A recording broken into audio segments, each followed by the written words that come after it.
Here's a quick overview of how to use Drive.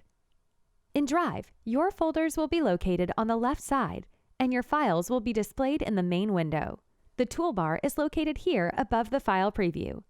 Your list of folders will include My Files, which are your personal files, Public Files, which are viewable by everyone, and Shared Files, which are files that have been shared with you by another user. You can add new folders by clicking here and selecting Add New Folder. Name your file and click Add.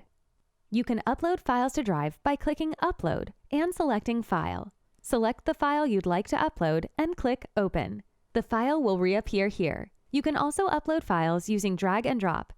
Just select the file from your local folder and drag into your Files window.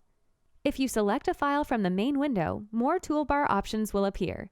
You can choose to edit, view, download, or delete the file. And if you click here, you have even more options for working with your file. Drive lets you share files with anyone. Select the file you'd like to share and click Share. You have two options for sharing your file. The Invite People option allows you to add a contact, set the appropriate permissions, and send a personal message with a link to your file. Click Share to send the email.